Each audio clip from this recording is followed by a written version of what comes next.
Hello everyone, welcome to my channel. I am Sumit Malviya. This channel is give to no.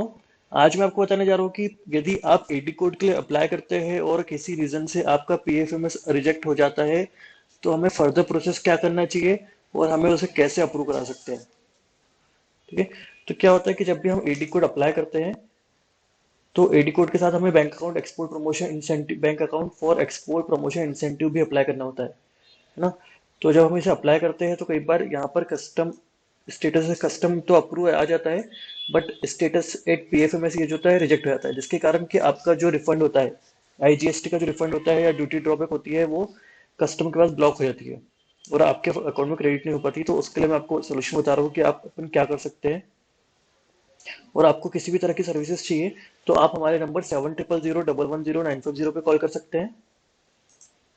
हमारे द्वारा company, private limited company का registration, LLP का registration, ROC filing and compliances, startup India, digital signature, GST return and refunds, ISO, ICEGATE का registration, AD code, PFMS, IC code update, certificate of origin, APEDA, जितने type के RCMC होती है वो, trademark, free sale certificate etcetera बनाए जाते हैं। इसके लिए आप हमारे नंबर 7000110950 पे कॉल कर सकते हैं। तो इफ यदि आपका पीएफएस रिजेक्ट हो जाता है तो आपको सबसे पहले इसका रीजन पता करना है कि इसका रीजन क्या है।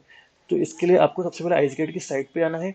आइसगेट की साइट पे जाने के बाद आइसगेट.gov.in पे जाने के बाद आप यहाँ पर एक कस्टमर केयर का नंबर दिया हुआ है, इस पे आप कॉल करके अपनी कंप्लेंट रेज करिए सबसे पहले। फिर उनको इस हेल्प डेस्क के नंबर पे, हेल्प डेस्क की ईमेल आईडी पे जो स्क्रीनशॉट है वो लेके मेल करिए। तो वो आपको रीजन बताएगी कि आपका पीएफएमएस क्यों रिजेक्ट हो गया है। और आप पीएफएमएस की एक साइट दी हुई है, pfms.nic.in, जो कि मैं डिस्क्रिप्शन में डाल दूंगा। उस पर भी आप हेल्प डेस्क पे जाके ये इस नंबर पे कॉल कर सकते हैं, 1800111811 पे।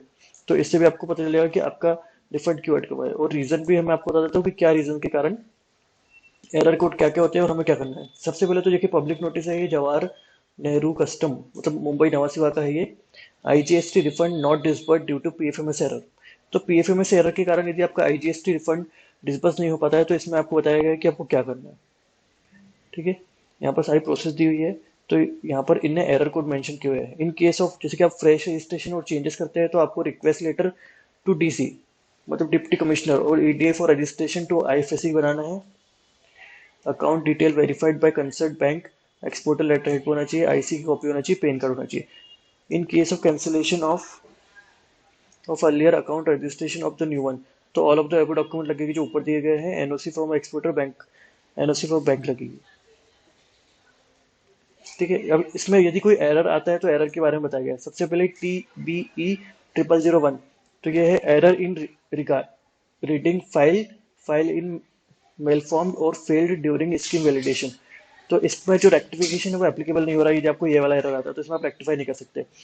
0002 वाला एरर आता है तो mandatory track values are missing in the header port, इसमें भी रेक्टिफिकेशन एप्लीकेबल नहीं हो रहा है।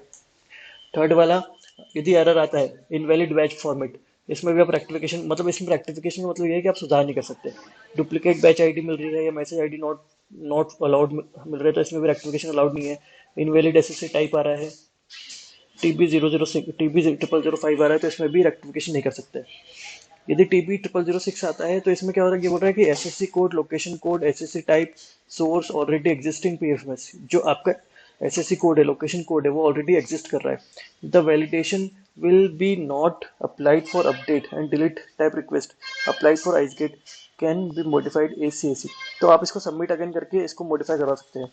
सबमिट अगेन करने के बाद वहां से वो रिव्यू करेगी और रिव्यू करने के बाद यदि उनको लगता है तो अप्रूव कर देगी या फिर रिजेक्ट कर देगी। 0007 आता है तो SSC code, location code, SSC type, source not existing PFMS में एग्जिस्ट नहीं करता है। यहाँ पर ऑलरेडी एग्जिस्ट था और यहाँ पर एग्जिस्ट नहीं करता है। द वैलिडेशन टू अप्लाई करना पड़ेगा, update delete type request applied for ICEGATE पर अप्लाई करना पड़ेगा, can be modified for ACES.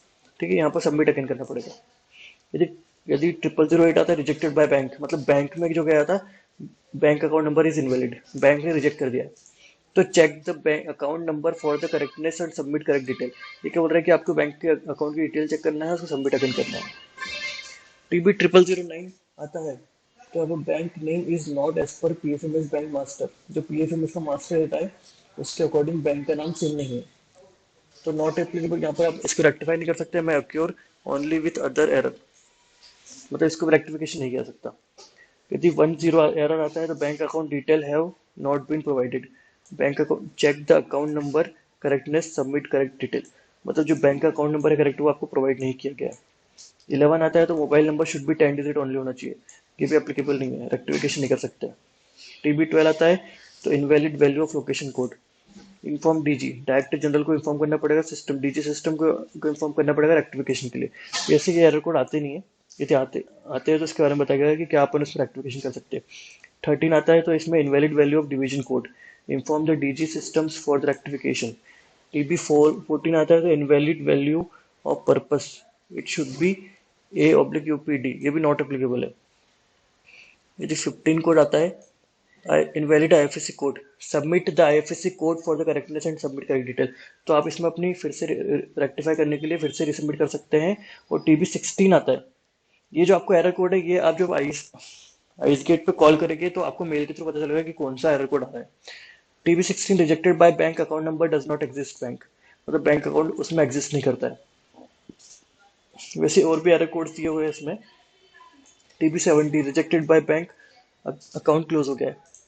18 में डुप्लीकेट एसएससी डिटेल आ रही है, the found in the duplicate SSC detail found की गई है, तो इसमें आप सबमिट अगेन कर सकते हैं। टीबी 19 में बता रहा है कि आपका अकाउंट ब्लॉक्ड है। टीबी 20 बता रहा है वन और more mandatory tax value are missing in the detail section, तो ये भी इसको भी रेक्टिफाई नहीं कर सकते। TB 21 IFSC code does not exist in PFMS, तो जो आईएफएससी का कोड है वो पीएफएमएस में एग्जिस्ट नहीं करता 21 में। 22 ये बता रहा है कि actual record count and no number of record in detail it should be same, तो ये भी एप्लीकेबल नॉट एप्लीकेबल है, मतलब एक्चुअल रिकॉर्ड काउंट किए गए हैं और number of record in the details should match नहीं कर रहे हैं। टीबी 23 में बताते हैं कि एसएससी ऑलरेडी एग्जिस्ट, मतलब आपको जो अकाउंट है ऑलरेडी एग्जिस्ट है, आपको कुछ करने की जरूरत नहीं है, यदि आपको करना है तो आप सबमिट अगेन कर सकते हैं। 24 में बताता है कि SSC code does not exist during update, update के दौरान एसएससी का कोड एग्जिस्ट नहीं करता, तो उसको सबमिट अगेन करना है। 25 आता है तो more than one record found during update data, एक से ज़्यादा रिकॉर्ड फाउंड कर गए हैं, तो इसमें भी सबमिट अगेन करना है। यदि नॉट एप्लीकेबल मीन्स होता है these are the structural error which shall not appear in this report, मतलब रिपोर्ट में शामिल नहीं किए गए, तो इसके लिए इतने सारे एरर कोड दिए गए हैं। तो आप पीएफएमएस डिपार्टमेंट में भी कांटेक्ट कर सकते हैं, एचगेट पे भी कर सकते हैं। और यदि आप किसी भी लोकेशन का पीएफएमएस यदि आपसे अप्रूव नहीं हो पा रहा है और आप हमसे अप्रूव कराना चाहते हैं तो आप हमारे नंबर 7000110950 पे भी कॉल कर सकते हैं। हम ऑल इंडिया सर्विस देते हैं, हम आपका पीएफएमएस का जो है वो अप्रूव करा के देंगे। यदि आपको वीडियो अच्छा लगता है तो प्लीज़ इसको लाइक कीजिए, सब्सक्राइब कीजिए। Thank you for watching, have a nice day.